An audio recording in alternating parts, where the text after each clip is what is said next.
Graça e paz, povo. Que Deus possa estar abençoando o teu coração e a tua vida.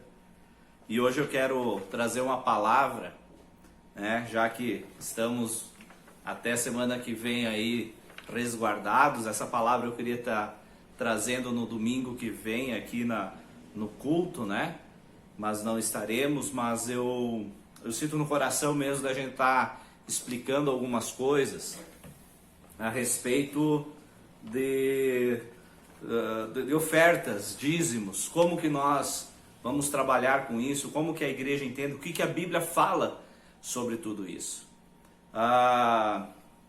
Às vezes nós negligenciamos um pouco essa parte porque não gostamos de falar disso, Quem nos conhece sabe que é uma área da igreja que nós tomamos muito cuidado, Muito cuidado para não escandalizar, muito cuidado para não priorizar no sentido de ser a coisa mais importante do culto, tanto que nós temos o momento de dízimos e ofertas, como vocês sabem, apenas uma vez por mês, Então é somente no segundo domingo de cada mês que nós temos um momento de dízimos e ofertas. Nos outros cultos, em nenhum outro é feito qualquer menção sobre isso, Mas nós entendemos também que é uma parte essencial da vida do cristão. É uma parte essencial da vida do próprio culto. E nós vamos entender o porquê tudo isso é importante. Às vezes com medo de falar demais, falamos de menos, Às vezes por receio de ensinar aquilo que a Bíblia diz, acabamos ouvindo e deixando outros falarem coisas que a Bíblia de verdade não diz. Então eu queria estar conversando contigo sobre a visão bíblica, sobre o cristão e a liberalidade. Eu gostaria que você ouvisse essa mensagem até o final, para que você pudesse entender qual é a nossa visão a respeito de tudo isso. Mais importante do que o que você pode dar de dinheiro, é o coração que você entrega para o Senhor. Isso eu gostaria que você entendesse. É a visão de Deus, em primeiro lugar, mas é a nossa visão também. Sabe, mesmo que você fique o resto da tua vida indo à igreja e nunca entregue nada de contribuição, dízimos ou ofertas, nada seja entregue da tua parte, mesmo assim, nós vamos continuar amando e cuidando de você. Mas nós entendemos que existe algo bíblico para nós vermos nesse tempo, porque isso também faz parte da história do cristão e da vida da igreja. Eu queria que você abrisse a tua Bíblia lá no Evangelho de Lucas, capítulo 16, versículos 10 e 11. Lucas, capítulo 16, versículos 10 e o versículo 11 vai dizer assim: quem é fiel no pouco, também é fiel no muito. Quem é desonesto no pouco, também é desonesto no muito. Assim, se vocês não forem dignos de confiança em lidar com as riquezas deste mundo ímpio, quem lhes confiará as verdadeiras riquezas? Amados, esse é um texto clássico da palavra de Deus, é um texto que Jesus está falando, E ele está falando sobre fidelidade, sobre sermos fiéis. Fiéis no nosso dia a dia, fiéis em nossas contas, fiéis na maneira como trabalhamos e agimos, fiéis no que é nosso e também fiéis naquilo que é do outro. E o que Jesus está falando é que a fidelidade é um princípio pelo qual nós devemos viver. Às vezes nós vemos pessoas escrevendo nos carros, e tendo camisetas, adesivos, Deus é fiel. Mas é óbvio que Deus é fiel. Sabe, nós não precisamos apenas apregoar essa fidelidade de Deus. Nós precisamos sim, transformar ou deixar Deus transformar o nosso coração, que é um coração infiel sim, num coração de fidelidade a Deus em todas as áreas. Mas nessa área em específico, Jesus, ele está falando sobre dinheiro. Ele está falando sobre finanças. Ele está falando aquilo que é importante nós entendermos nesse relacionamento do ser humano com o dinheiro e com as riquezas. Sabe, nós precisamos ser fiéis aqui nesse mundo. Nós precisamos ser fiéis em nossa vida, no trato com as pessoas. Nós precisamos ser fiéis à palavra do Senhor. Porque a palavra mesmo vai dizer que através dessa fidelidade, nessas coisas materiais, nós receberemos coisas espirituais. Algumas coisas que eu gostaria que você pudesse entender nesse tempo. Algumas curiosidades a respeito do dinheiro. Se você for ver aqui hoje, eu não vou falar nada sobre o Antigo Testamento, né? Não vou falar nada sobre a maneira como o povo hebreu cultuava Deus através de dízimos, ofertas e primícias. Mas eu quero trazer para você um entendimento de como no Novo Testamento tudo isso é visto.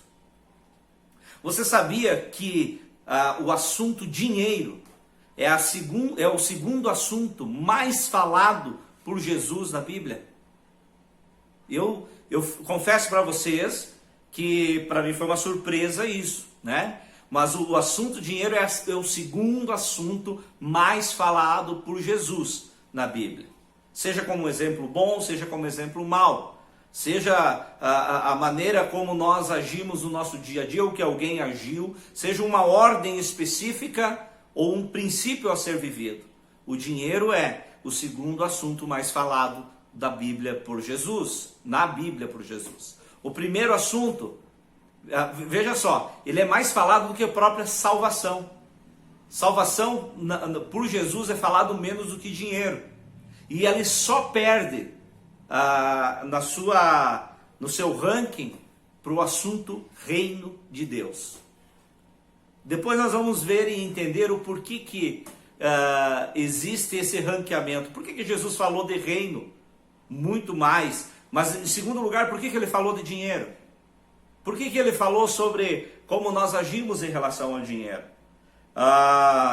21 das 49 parábolas que Jesus expressa, ou que Jesus conta nos evangelhos, 21 das 49, o assunto está ligado a dinheiro.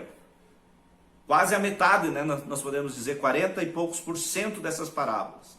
20% de todo o sermão da montanha fala de assuntos que se relacionam com o dinheiro.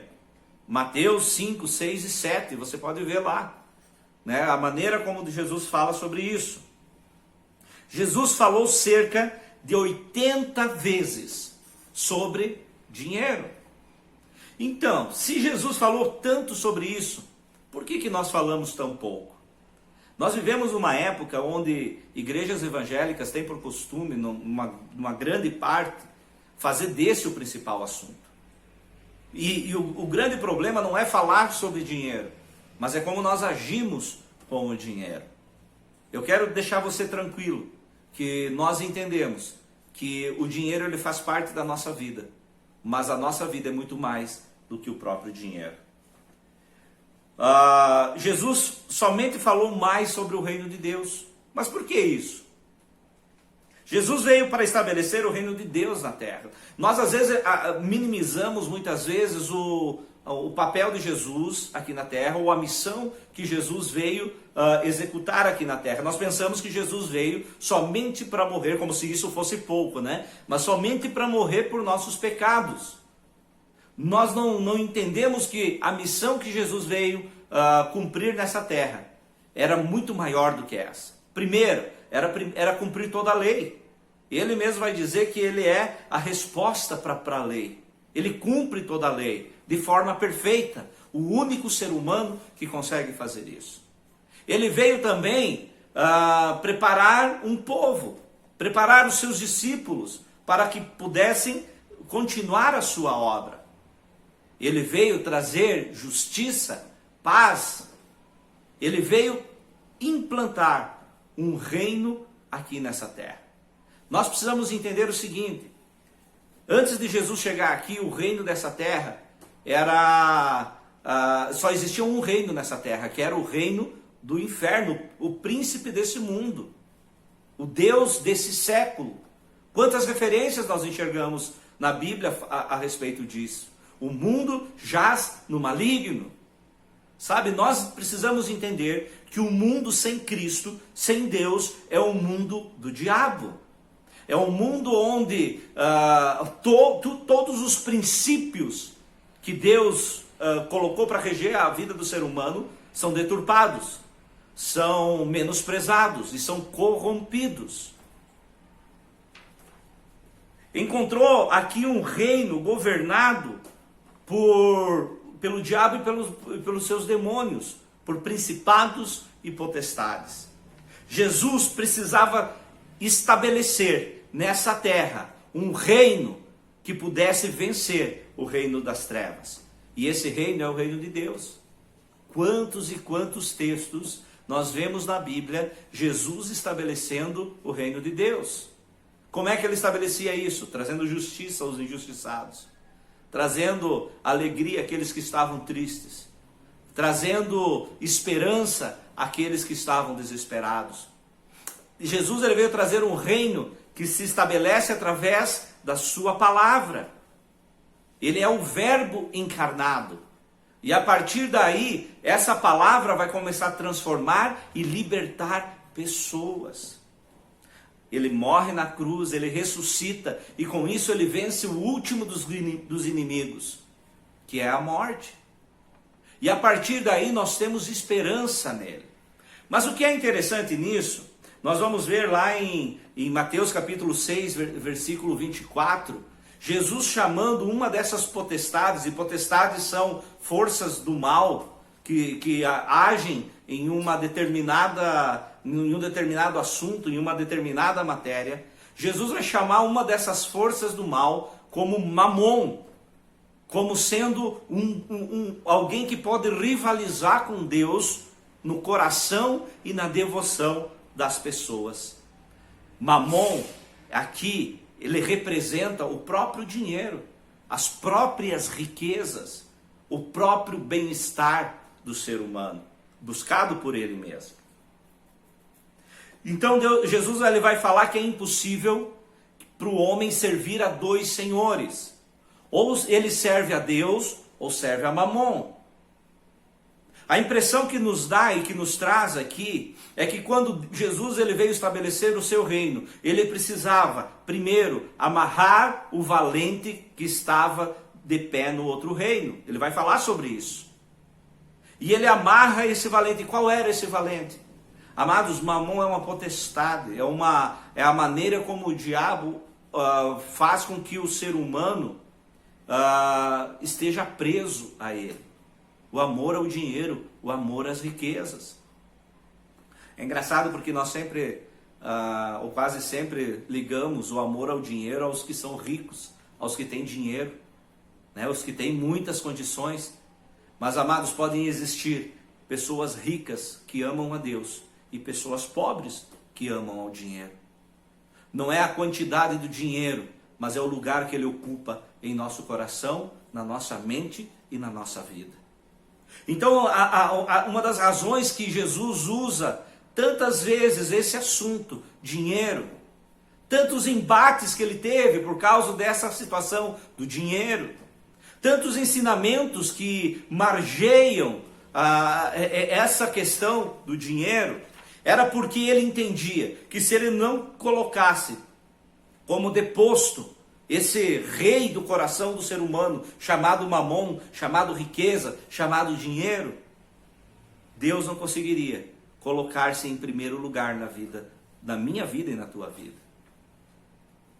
Muitas vezes as pessoas chegavam para Jesus e perguntavam: olha, o que eu devo fazer? Como eu faço para dar a vida eterna? Vocês conhecem a história do jovem rico, que chega e se aproxima diante de Jesus e pergunta para Jesus: e aí o que eu faço para dar a vida eterna? E Jesus fala: você obedece os mandamentos? Sim. Então só uma coisa te falta: vende tudo o que tu tens, dá aos pobres e me segue. A Bíblia fala que aquele jovem não fala mais nada, mas vai para casa, vai embora, triste e desgostoso, porque tinha muitas riquezas. Sabe, quando Jesus está ensinando, ele está falando, ele está conhecendo o coração de cada um. E se ele falou tanto sobre dinheiro, é porque o dinheiro pode sabotar o nosso relacionamento com Deus. É porque o dinheiro pode tomar o lugar que deveria ser o lugar de Deus em nossas vidas. Foi assim com esse jovem. Ele chega para Jesus até com uma sinceridade bastante real e pergunta o que ele deveria fazer, mas quando Jesus lhe dá o antídoto, ele prefere continuar com o veneno. Porque esse jovem, ele amava as riquezas.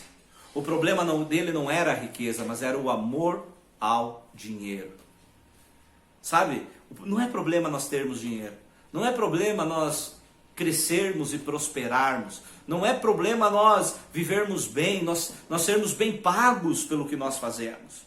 O problema está em nós considerarmos isso mais importante do que servir a Deus de todo o nosso coração. Outra vez chegam os mestres da lei e tentam pegar Jesus, né? Naquela história da moeda lá, né? Que você conhece em Marcos 12, versículo 17. Eles perguntam: Senhor, é lícito pagar impostos?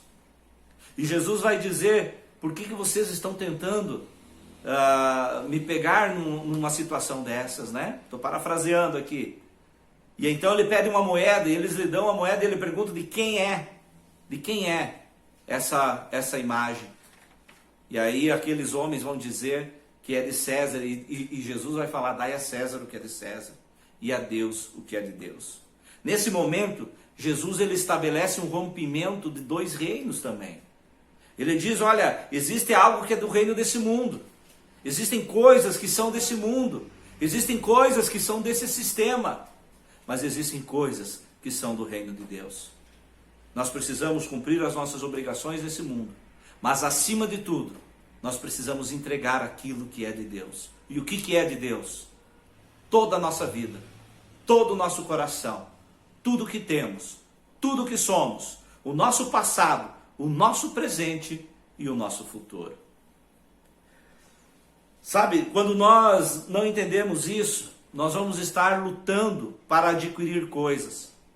Mateus capítulo 6, versículo 33, que é a continuação de Jesus falando sobre Mamon ali, ele vai dizer que é impossível servir a dois senhores, e o dinheiro foi o único elemento, pessoa, né? Sabemos que o dinheiro não é uma pessoa, mas é o único assunto que Jesus chamou de Senhor na Bíblia. E ele vai em Mateus 6,33 nos dar um antídoto para isso.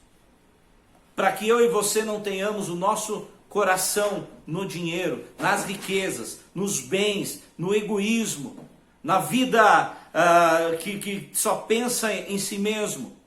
Ele nos dá o antídoto em Mateus 6,33. Buscai em primeiro lugar o reino de Deus e a sua justiça, e as demais coisas vos serão acrescentadas. Olha que lindo isso! É Jesus estabelecendo o seu reino, que o seu reino não é dinheiro, que o seu reino não é riqueza, que o seu reino não é igual a esse mundo. Porque nesse mundo nós buscamos as coisas que nós precisamos. E aí a nossa vida, dentro da nossa cabeça, vai ter alegria, paz, satisfação. Mas o que Jesus ensina é que no reino de Deus, nós buscamos Ele, e as demais coisas serão acrescentadas. Na vida do cristão, nós buscamos Deus, e o resto Deus proporciona. Nós buscamos aquilo que é mais importante para nós, e as outras coisas, Deus abre as portas. Deus abençoa você no teu trabalho. Deus ele te dá o salário que é necessário, que é justo. Ele faz você também prosperar. Mas busque em primeiro lugar o reino de Deus. E assim como nós cristãos precisamos buscar em primeiro lugar o reino de Deus, a sua igreja ainda mais precisa buscar em primeiro lugar o reino de Deus. A preocupação da igreja não deve ser as suas coisas desse mundo, ou as coisas desse mundo, mas deve ser cumprir o propósito de Deus e estabelecer o reino aonde quer que a gente vá. Mas o que tudo isso tem a ver, né, com a nossa vida? Eu queria hoje trazer esse entendimento para o teu coração. Segundo domingo agora, próximo domingo, nós teremos o nosso domingo de dízimos e ofertas, né? E eu tenho louvado a Deus pela vida de vocês. Louvo a Deus porque o Senhor tem trazido uma cultura madura de ser contribuinte, de ser o ajudador da obra, com as tuas ofertas, com o dízimo, né? E tudo isso tem me alegrado porque eu percebo que existe um coração dentro da igreja, um coração de honra, um coração de cuidado, um coração de fidelidade. E essa é a característica de uma igreja madura, uma das características de uma igreja madura, que não precisa ser confrontada e afrontada para poder fazer aquilo que Deus quer, que não precisa ser manipulada, que não precisa ser extorquida, né? Mas graças a Deus pela vida de vocês. Mas eu queria trazer alguns entendimentos para fortalecer a tua fé, para você entender o que tudo isso significa, né? Nós entendemos, amados, como igreja, que o dízimo ele não tem o mesmo princípio ou não tem a mesma aplicação que tinha no Antigo Testamento, tá? No Antigo Testamento o dízimo era uma lei, fazia parte do estatuto de um povo, o povo hebreu. Fazia parte das leis civis desse povo. É interessante porque hoje as leis as leis civis que nos regem, elas não são as mesmas que nos regem, que a Bíblia nos traz. Mas no Antigo Testamento, as leis civis e as leis religiosas eram uma coisa só. Então, se nós colocarmos o mesmo peso do dízimo do Antigo Testamento para o Novo Testamento, ou para os nossos dias, nós vamos estar errando na questão do princípio. Eu entendo que o dízimo, ele não é mais uma obrigação legal que nós temos, como existia a obrigação legal do Antigo Testamento em relação aos judeus. Mas eu ainda acredito no princípio do dízimo. Eu ainda acredito no dízimo como uma referência de obediência, de mandamento e de bênção para o ser humano. Eu quero te dizer uma coisa. Numa época onde as pessoas têm lutado tanto contra essas pequenas coisas da igreja, né? Contra a maneira como a igreja cultua, a maneira como a igreja entende algumas coisas, sabe? Eu e você precisamos viver por princípios, tá? A única vez que Jesus fala sobre dízimo na Bíblia, nós podemos encontrar em 2 textos, e num dele, que são 2 textos sinóticos, né? 2 textos que refletem o mesmo pensamento e o mesmo acontecimento. Mas nós podemos ver lá em Mateus capítulo 23, onde Jesus vai falar para os mestres da lei, para os fariseus, né? Que eles dão o dízimo da hortelã, do cominho, das hortaliças, mas esquecem aquilo que é mais importante, que é a misericórdia, a justiça e o juízo. Sabe, o que Jesus está tentando ensinar para esse povo é que não adiantava eles dar o dízimo de tudo que eles recebiam, se eles não tivessem um coração convertido a Deus.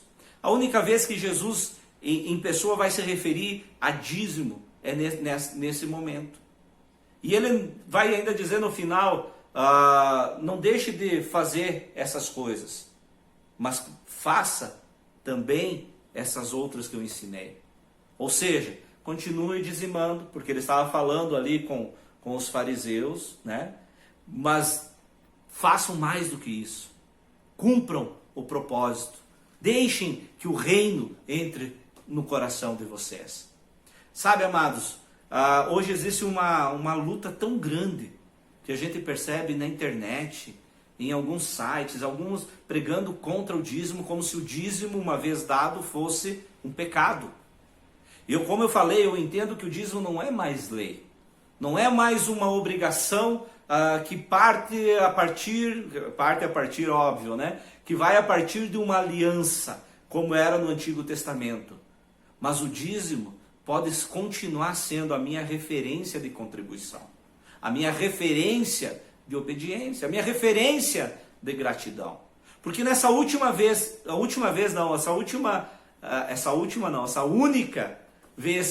que Jesus fala sobre dízimo, ele fala para um povo judeu, sim, mas todo o resto ele falou para o povo judeu. Sabe, então, tudo bem, vamos dizer então que ele não deixou claro que era para continuar a dizimar. Eu concordo, Jesus não deixou claro que a igreja deveria continuar entregando o seu dízimo. Mas ele também, longe de deixar claro, de dizer que é para você não fazer isso. Então não entregue o teu coração a essas pequenas dúvidas. Entregue o teu coração aos princípios. E quais são os princípios? Que eu e você precisamos ser generosos. Que eu e você precisamos ser misericordiosos. Que eu e você precisamos domar esse sentimento de egoísmo e de autossuficiência que o dinheiro e as riquezas querem nos trazer. Às vezes que se falam em dízimo na internet, são na maioria das vezes pessoas que não têm compromisso com o cuidado com outras pessoas. Querem destilar pensamentos e sentimentos que não estão preocupados com quem está lá do outro lado, né? O dízimo desde Abraão deve ser entendido como um ato de gratidão. Isso é interessante. O dízimo ele não começa na lei, como uma obrigação e como uma ordenança. O dízimo começa com Abraão, antes da lei, como uma atitude de um coração grato, de um coração feliz, de um coração que queria glorificar a Deus. E esse deve ser o nosso coração hoje também. Não entregarmos, seja a nossa contribuição seja chamada de dízimo, de oferta, seja do que for, entrega com um coração grato. Entrega com um coração que quer adorar a Deus, porque esse era o sentimento de Abraão. E é por isso que lá em Hebreus capítulo 7, quando o autor de Hebreus vai falar sobre o dízimo, né? Nós vemos isso muito claramente ali. Ele vai dizer que antes, no sacerdócio de Levi, quem recebia os dízimos eram homens mortais. Mas agora, e aí ele vai fazer uma menção a Melquisedeque, né? O rei de Salém, que para alguns é o próprio Cristo, para outros é apenas uma figuração de Cristo, uma cristofania, para aqueles que acham que é Cristo, ou então alguém que apontava para Cristo. Não importa. O importante é que em Hebreus, esse Melquisedeque está de alguma forma representando o próprio Cristo. E nesse texto de Hebreus capítulo 7, o escritor, o autor de Hebreus vai dizer assim, que antes se entregava para o sacerdócio de Levi, mas agora nós entregamos para Jesus Cristo, porque ele é da ordem de Melquisedeque. É um sacerdócio superior, é um sacerdócio maior, é um sacerdócio que não tem fim. Sabe, então, como nós devemos fazer? Como que é a maneira da comunidade cristã vida entender essa questão financeira? E agora vamos para coisas práticas, né? Mais uma vez eu quero dizer que mesmo que você não oferte, não dizime, mesmo que você não se sinta bem em fazer isso, ou se sinta, ainda acha que não é o tempo, ou que você simplesmente não concorda com isso, você continua sendo amado nosso. Porque Deus, Ele não colocou o preço da tua alma em valor monetário, Ele não colocou o cuidado que Ele quer contigo, dependendo do valor que você vai dar, nada disso. Existe um Deus que te ama acima de qualquer outra coisa. Mas uma coisa eu te digo, quanto mais próximos de Deus, mais um coração liberal nós temos. Vamos para coisas práticas? Quanto devemos entregar? Eu vou dar o meu testemunho. Embora eu entenda que o dízimo, como no Antigo Testamento, não é mais uma lei, uma obrigação legal, uma obrigação civil, eu ainda entendo que o dízimo é uma referência para a minha vida. É uma referência. Sabe, então eu entrego 10% do meu bruto, falando eu, né? Daquilo que eu recebo como bruto, como salário. Aqui em casa nós temos o dízimo como referência para nossas vidas. Até porque em momento nenhum Jesus ou os apóstolos disseram que isso seria errado fazer, né? Nós entendemos que Como diz lá em Marcos, capítulo 12, versículo 41, vamos ver? Marcos, Evangelho, de Jesus Cristo, segundo Marcos, capítulo 12, versículo 41, ele diz assim: Jesus assentou-se em frente do lugar onde eram colocadas as contribuições e observava a multidão colocando dinheiro nas caixas de ofertas. Muitos ricos lançavam ali grandes quantias. Então uma viúva pobre chegou-se e colocou-se 2 pequeninas moedas de cobre, de muito pouco valor. Chamando a si os seus discípulos, Jesus declarou: afirmo-lhes que esta viúva pobre colocou na caixa de ofertas mais do que todos os outros. Todos deram do que lhe sobrava, mas ela, da sua pobreza, deu tudo o que possuía para viver. Sabe, nós vamos ver sempre, ou quase sempre no Novo Testamento, a questão do dinheiro e das ofertas ligado a viúvas. Por que isso? Porque as viúvas, antigamente, na época de Jesus, ali do primeiro século, eram talvez, junto com os órfãos, as pessoas mais desassistidas pela sociedade. Eram abandonadas, muitas vagavam e morriam de tantas doenças e muitas vezes até de fome. Porque elas não tinham trabalho, não tinham quem pudesse sustentá-las e muitas vezes elas não tinham o mínimo para viver. Então nós vamos ver muitas coisas acontecendo em volta das viúvas em relação ao dinheiro. E aqui em Marcos 12, 41 em diante, nós vamos perceber que Jesus, o que chama a atenção dele é a oferta de uma pequena oferta de uma viúva pobre. 2 moedinhas. Então, quanto nós devemos entregar? Amados, segundo o que eu conheço da palavra de Deus, a nossa entrega para Jesus, ela precisa ser total. É isso que Jesus espera de cada um de nós. Foi isso que ele quis do jovem rico. Foi isso que ele ficou feliz em relação à viúva. Foi isso que ele tentou pregar e ensinar aos discípulos. Nós precisamos estar abertos a entregar tudo para Cristo. E eu com isso não estou dizendo para você ir lá vender tudo que você tem, rapar a tua conta lá no banco e vir na igreja agora domingo e entregar tudo. Não estou falando isso. Mas eu estou falando que algo precisa mudar dentro do nosso coração. E nós precisamos estar dispostos a entregar tudo que o Senhor pede para nós. Aquela viúva, com certeza, ela recebeu de Deus um toque no seu coração para que ela entregasse tudo.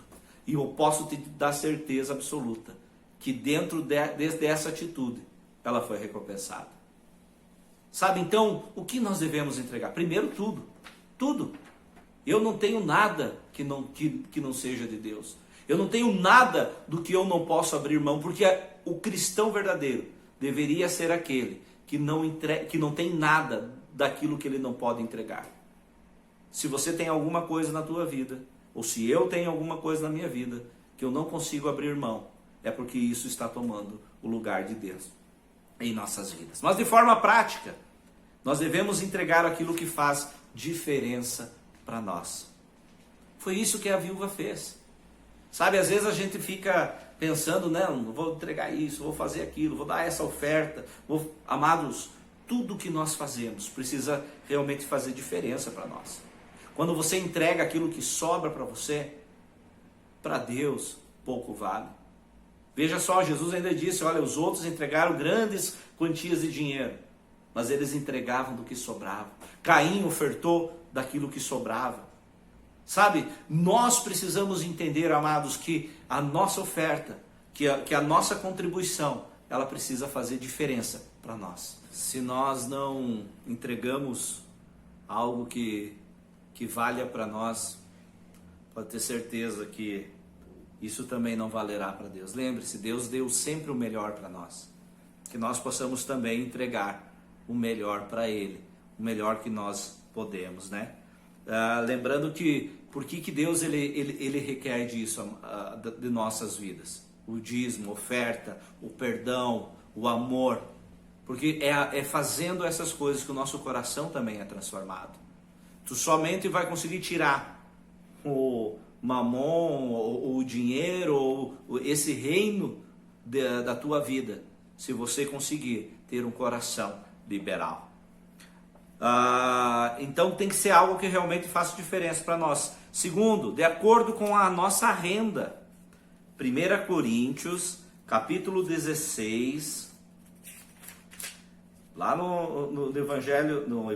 na carta de Paulo, né, aos Coríntios, capítulo 16, versículo 1 e 2, diz assim: quanto à coleta para o povo de Deus, façam como ordenei às igrejas da Galácia. No primeiro dia da semana, cada um de vocês separe uma quantia de acordo com a sua renda, reservando-a para que não seja preciso fazer coletas quando eu chegar. Então, em primeiro lugar, nós precisamos ofertar, dizimar aquilo que, ou entregar, né, aquilo que faz diferença para nós. Segundo, conforme a nossa renda, proporcional à nossa renda. Terceiro,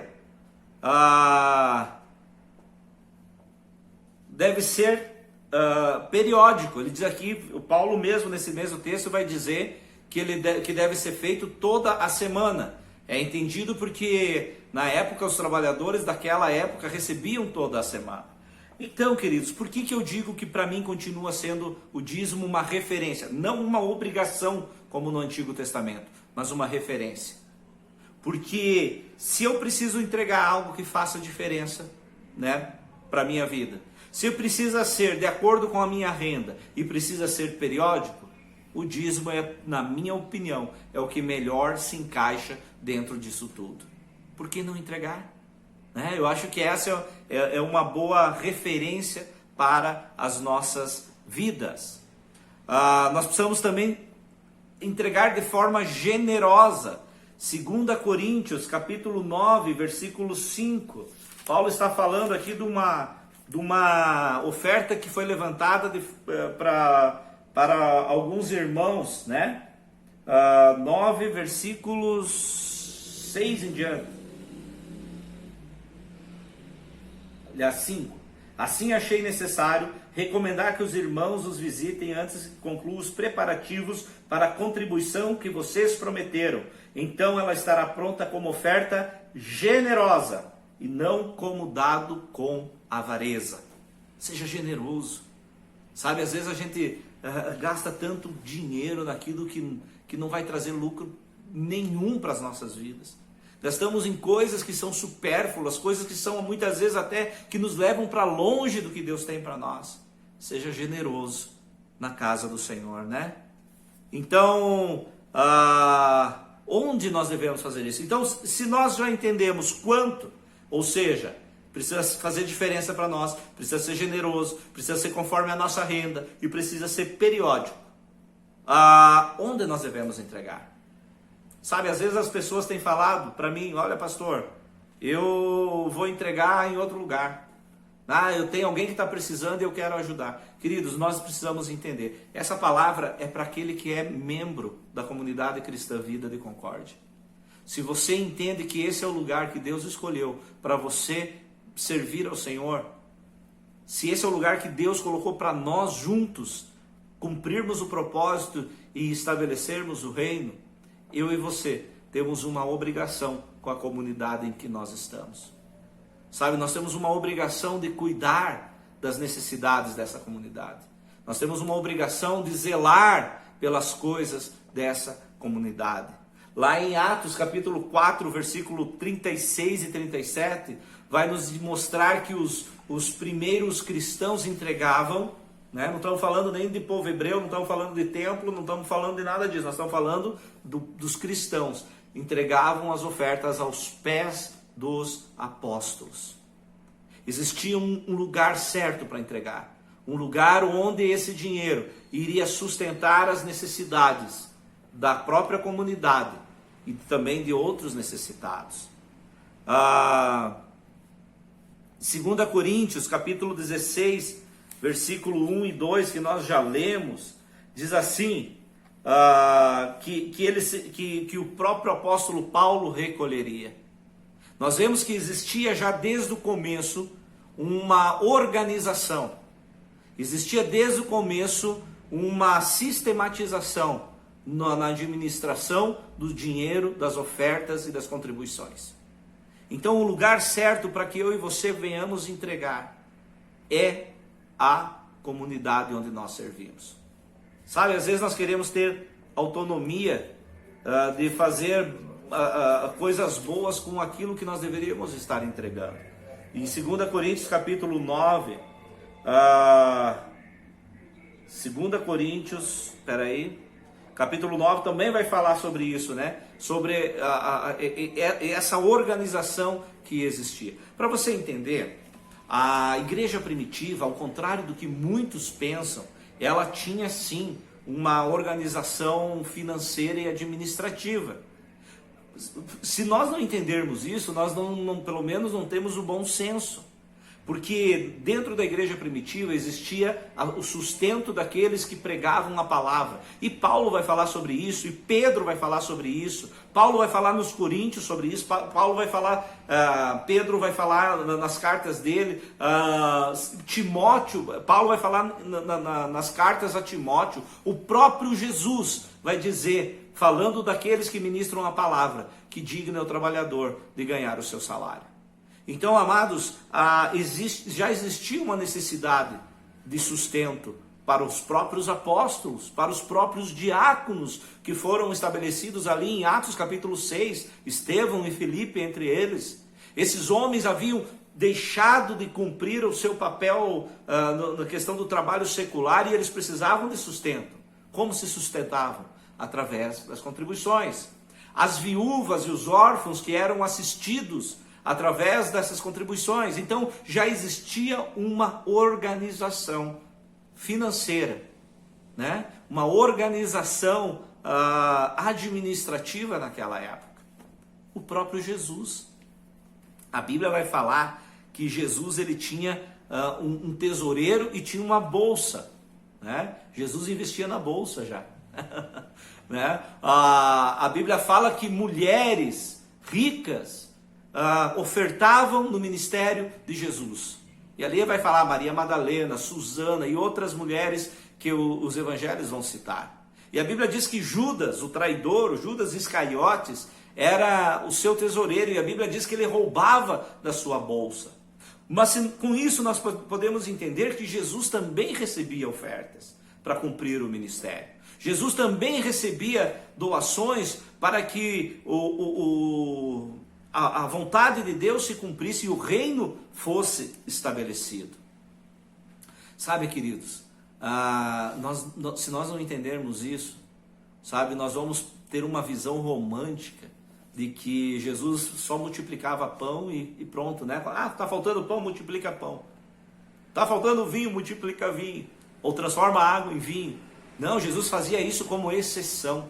Mas a regra era que os seus discípulos fossem comprar pão, fossem comprar aquilo que eles precisavam, fossem alugar o cenáculo onde eles fizeram a ceia, fossem pagar o imposto quando eles não tinham dinheiro, que Jesus manda Pedro pescar e tirar o dinheiro de dentro do peixe. Quando nós não temos a condição, Deus sempre vai agir de forma poderosa para que a vontade dele se cumpra. Mas enquanto nós temos o dinheiro na bolsa, nós podemos cumprir o propósito de Deus como igreja. E o propósito da igreja é o quê? Se manter como comunidade, né? Se manter como um lugar que cuida e abençoa pessoas. Para você ter uma ideia, nessa pandemia, como igreja, nós ajudamos muitas e muitas pessoas. Nós podemos até mostrar para você, se você tiver curiosidade, quem foram, né, essas pessoas que nós ajudamos. Temos tudo organizado ali, né? Ajudamos outras igrejas, pastores de outras igrejas. Nós, pela graça do Senhor e porque Deus colocou esse desejo de contribuir no teu coração, nós hoje, como igreja de Concórdia, nós auxiliamos a igreja de Caçador. Nós auxiliamos a igreja da área indígena lá em Abelardo Luz. Nós já implantamos a igreja de Xanxerê.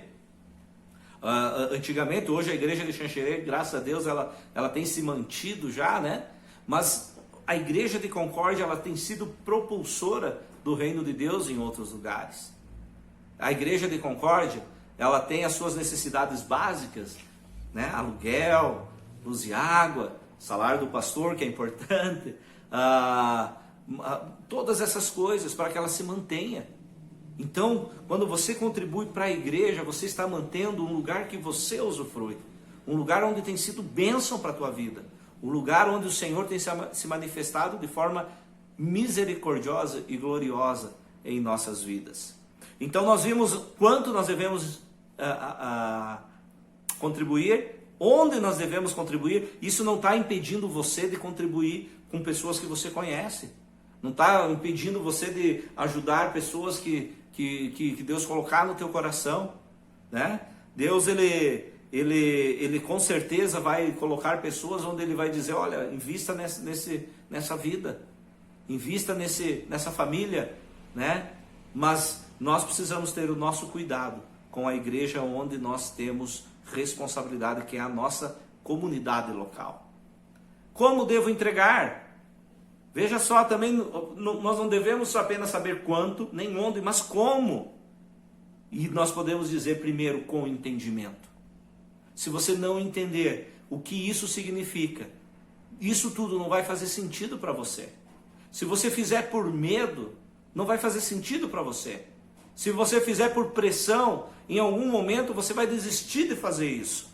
Mas com entendimento. Entendimento que eu e você fazemos parte de um corpo. E esse corpo precisa continuar andando, continuar se movendo e cumprindo o propósito de Deus. Com alegria, 2 Coríntios 9:7, né? Porque Deus ama quem dá com alegria. Se você não estiver sendo feliz em entregar a tua contribuição. Sabe, nós muitas vezes nós não recebemos nem a bênção, porque não existe alegria em nosso coração. Às vezes existe um legalismo, às vezes ainda existe um medo exacerbado do que Deus pode fazer se nós não entregarmos. Entregue por alegria, por amor. Em 1 Coríntios capítulo 13, versículo 3, vai dizer assim, que se eu não tiver amor, não adianta eu entregar todos os meus bens aos pobres. Sabe, tem que ser por amor. Não adianta você entregar ou fazer grandes doações se não for por amor. Tem gente que entrega para aparecer, tem gente que entrega para fazer parte de alguma coisa, como Ananias e Safira quiseram. Sabe, nós entregamos por amor. E como diz lá em Atos 4:36 sobre Barnabé, com voluntariedade. Tem que ser algo que brota do nosso coração, algo que Deus consegue transformar em nosso coração. Quero te dizer uma coisa, só conseguimos entregar desse jeito se formos maduros espiritualmente, se formos preparados espiritualmente. Senão sempre encontraremos desculpa, sempre encontraremos alguém que vai dizer que aquilo que estamos fazendo está errado e que devemos parar de fazer isso. Mas eu creio num povo que é convertido a Deus, que consegue entregar tudo o que tem, porque entende que Jesus entregou tudo o que Ele era por nós. Para que nós devemos entregar? Então nós vimos quanto, onde, como, e agora qual é o objetivo disso tudo?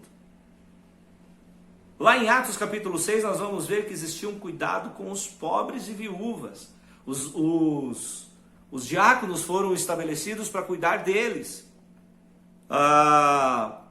Eu já ouvi muita gente falar o seguinte, que usando até 1 Coríntios capítulo 5 ali, que aquele que não cuida dos seus é pior do que o incrédulo. Mas se você for ler todo esse capítulo, na verdade Paulo está instruindo a Timóteo sobre aqueles que estão sendo um peso para a igreja. Como sendo um peso para a igreja? Existiam viúvas, leia lá, 1 Coríntios capítulo 5, do versículo 5 em diante, você vai ver que existiam viúvas que estavam sendo sustentadas pela igreja, mas eram viúvas que já tinham outros relacionamentos, que eram ainda novas e que podiam de alguma forma trabalhar. E Paulo está falando assim, que a responsabilidade de cuidar dessas pessoas não era da igreja, mas era dos seus parentes. Sabe? Então, a igreja ela precisa cuidar de pessoas necessitadas e não de pessoas que às vezes são pobres ou necessitadas, mas não por uma razão honesta, por não ter vontade de trabalhar, por não ter responsabilidade. Então a igreja precisa também ser responsável na hora de ajudar essas pessoas, né? Para o sustento da igreja, como nós vimos, para o sustento dos obreiros. 1 Coríntios 9:11, 1 Timóteo 5:17, 2 Coríntios 10:7, né? E tantos outros. Jesus mesmo vai dizer, né, que digno é o trabalhador do seu pão. Então, amados, para esse deve ser a razão e a principal de todas, para que o reino de Deus seja estabelecido aonde a igreja está. A igreja, amados, por isso que o diabo tem lutado tanto contra a igreja. Por isso que nós vemos manifestações e movimentos que querem destruir a igreja. Deixa eu te dizer uma coisa. Na Europa hoje, a igreja evangélica está destruída. Tem tentado se reerguer em alguns bolsões, como Espanha, em alguns lugares da Espanha, pequenos. França, muito pequeno. Portugal parece que é um pouquinho melhor. Inglaterra tem surgido um renovo, e geralmente esses renovos têm acontecido por pastores brasileiros, missionários sul-americanos, pessoas da África, sabe? Mas o diabo ele tem tentado fazer aqui no Brasil o que ele fez lá na Europa, tentado colocar em xeque alguns princípios que regem a vida da igreja. Isso daí, essa questão de ir na igreja todo domingo, isso aí não tem nada a ver. Você pode fazer parte de uma igreja e fazer da maneira como você se sentir melhor. Dízimo, oferta, isso aí não tem nada a ver. Esse foi um pensamento liberal que começa com uma teologia lá na Alemanha, chamada teologia liberal, que destruiu as igrejas da Europa. E tem começado aqui no Brasil. Mas eu e você somos chamados para ser o remanescente e os atalaias de uma igreja vitoriosa, de uma igreja saudável, que não vai deixar que o nome do Senhor seja envergonhado. Hoje na Europa existe mais islamismo do que cristianismo. Em poucos anos, se as coisas não mudarem, a Europa será dominada pelo Islã. Por quê? Porque começamos a questionar coisas simples de uma fé complexa. E no final de tudo, então nós vimos quanto que nós devemos entregar, né? Onde nós devemos entregar, como eu devo entregar, para quem devemos entregar e o que ganhamos por sermos liberais. Sim, porque ao invés de a gente às vezes pregar essas coisas, nós queremos apenas fazer, sabe? Nós somos uma igreja que tem muito cuidado com o dinheiro. Nós somos uma igreja que tem muito zelo para que a igreja não se torne balcão de negócios, para que a igreja não se torne um lugar onde o dinheiro é mais importante do que as pessoas. Mas aonde existem pessoas também é necessário dinheiro. E se nós tivermos a mordomia correta, a mordomia cristã, nós vamos fazer com que o dinheiro nos sirva e nunca nós servamos ao dinheiro. Sabe, mas nós temos promessas em relação ao dinheiro. Quando nós conseguimos contribuir, quando nós somos liberais, quando nós somos assertivos. Lucas capítulo 12, Jesus vai falar assim aqui: se nós conseguirmos não nos preocupar com esse mundo, Ele vai cuidar daquilo que nós precisamos. Mateus 6,33 vai dizer que quando buscamos Jesus em primeiro lugar, o reino de Deus, todas as demais coisas serão acrescentadas. Talvez aquilo que você tem lutado tanto e buscado tanto, e tem muitas vezes não conseguido, experimenta buscar o reino de Deus. Experimenta buscar as coisas de Deus. E eu tenho certeza que o resto Deus vai cuidar para você. 2 Coríntios 9:6 é Paulo falando para aqueles que estariam ofertando. E aqui está falando de dinheiro, tá? Não está falando de outra coisa. Eu já ouvi tanta besteira na internet, né? Não, esse texto está falando de semente. Semente é a palavra de Deus. Querido, leia o texto. Está falando sobre oferta. Sobre a oferta que eles estavam preparando para os irmãos da Ásia. E ele diz assim: olha, lembre-se que aquele que semeia pouco, colhe pouco. Então, se o que semeia pouco, colhe pouco, o que semeia muito, colhe muito. Existe uma bênção de prosperidade sobre a vida daquele que semeia.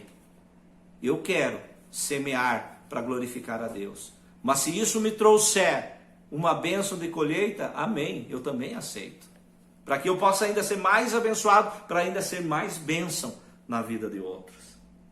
Sabe? Então, quando nós conseguimos entender isso, amados, nós vamos saber que tudo aquilo que nós semeamos, ofertamos, tudo aquilo que nós entregamos, vai fazer diferença na vida da igreja, sim. Vai fazer na vida de alguém, sim. Mas também vai fazer diferença em nossas vidas.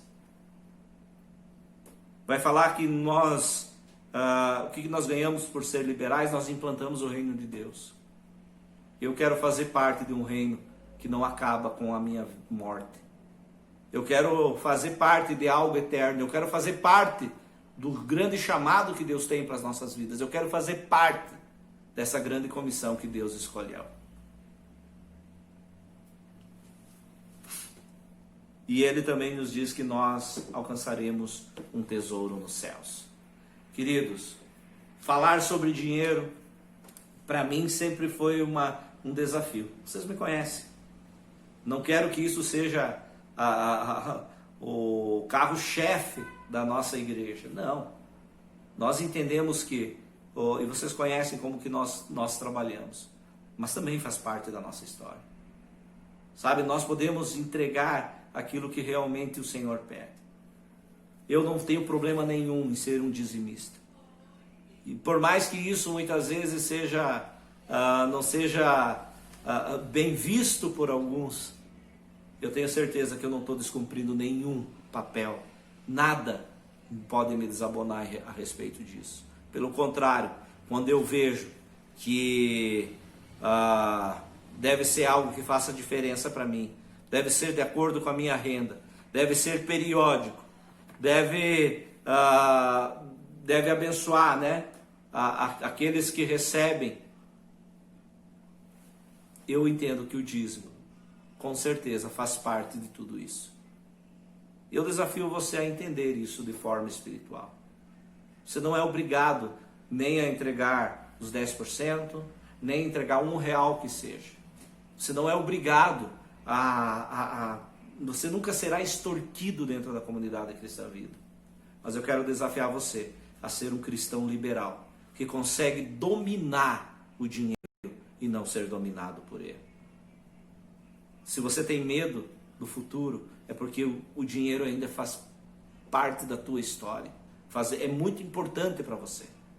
Se você é aquele que não consegue abrir mão de alguma coisa para que o outro seja abençoado, é porque ainda você confia no que você pode fazer. E talvez você tenha escolhido esse mundo para investir o teu dinheiro. Eu desafio você a pensar nisso tudo com amor, cuidado e carinho. A deixar o Senhor falar contigo. Mas eu desafio você a você ser um crente maduro. Um cristão preparado, completo, que entende a necessidade que nós temos de sermos liberais.